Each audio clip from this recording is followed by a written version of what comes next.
accomplish what God calls us to.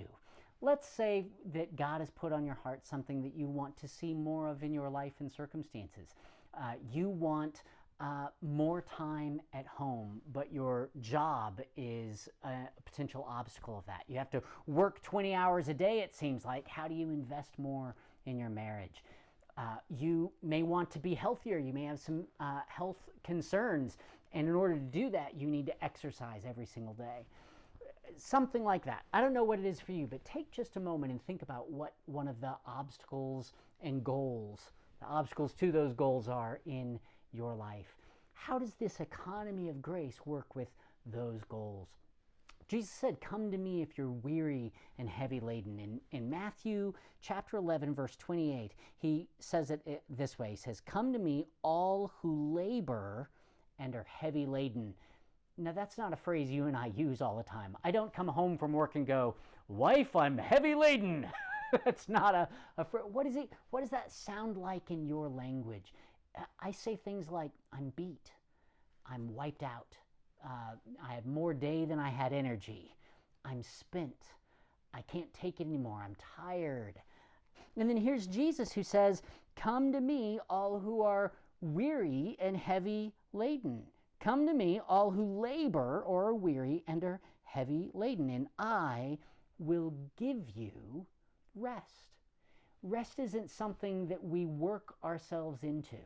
It's not that if I do enough work, then I'll arrive at Christ's rest. Or if I do enough for Him, then He's going to take away those things that are burdening me.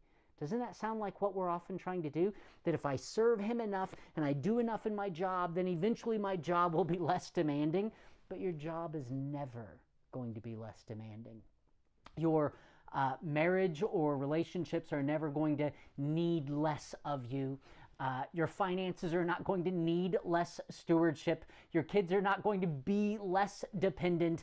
Everything in your life has demands on your time and energy. And what Jesus says is that if we come to Him, He gives us rest. Well, that is just mind-boggling me until I realized the word there is the Greek word is the word we get our word for vacation from. Come to me and I'll vacation you. In other words, instead of you striving to accomplish, you'll have rest. Now, that doesn't mean that you're leaving your job, and it doesn't mean that you're leaving your family, and it doesn't mean that you're not managing your finances. What is Jesus saying? He's saying, if instead of pursuing all of those things, if you pursue me in the midst of those things, I can bring about what I want for you in each of those circumstances. It's in essence saying, maybe a better word, not just vacation, but the root of that is vacate. Maybe you've never realized that. The root of vacation is to vacate, to step out of something. It's almost like I'm working on something really hard, and what God wants me to do is to step out of it and trust Him with it. And what He's going to do is then step right back into that and use me to accomplish the work. Let me give you an illustration of that. This guitar, I'm a horrible guitarist, so I do this just to make all of you other guitarists feel really good. But I'm not even a guitarist, but I'm a wind instrumentalist who owns a guitar. There you go. So it's not even in tune. If I pick up this guitar, no one's going to think, wow, that guitar just played itself. If it could, it would do a lot better than I will. Instead, what's happening is I, in God's hand, am the instrument.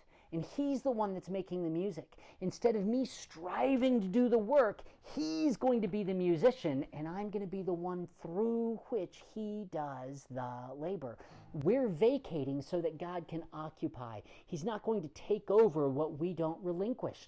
So He wants more for my marriage than I do. Isn't that awesome? Because in the flesh, I'm pretty selfish. I often operate in my relationships for what I want those relationships to be and what they speak of me. And I operate in my job for how it's going to meet my needs. And I can operate in almost every area in my life because of what I might want to gain or expect to gain from it. That's all fleshy transactionalism. But if I say, God, you're the source of meeting my needs, so I'm going to pursue this health goal as a means of of you doing what you want in my life. And if you accomplish it, you accomplish it. And if you don't, you don't. But I'm going to get up in the morning. I'm going to go for a run. If you allow me to, and you get me through that, and you produce the results, maybe I'll lose weight. Maybe I'll get more physically fit. Maybe I won't be able to do it. But I'm going to take every step relationally with you. I'm going to remove myself from what I have to gain from the circumstance. Trust you with my needs so that as I vacate, you can occupy and you can use me as the instrument of the work that you want to do. Listen, if he's put on your heart something that you desire for your life and circumstances, he wants it more than you do. He wants more for your finances, more for your ministry, more for your kids, more for your marriage. He wants more than you do in all of those things, so you can trust him to meet your needs and use you in those circumstances as you vacate and he occupies and uses you as his instrument for what only he can accomplish in and through you. Be real, embrace his grace, and enjoy his life. Talk to you next time.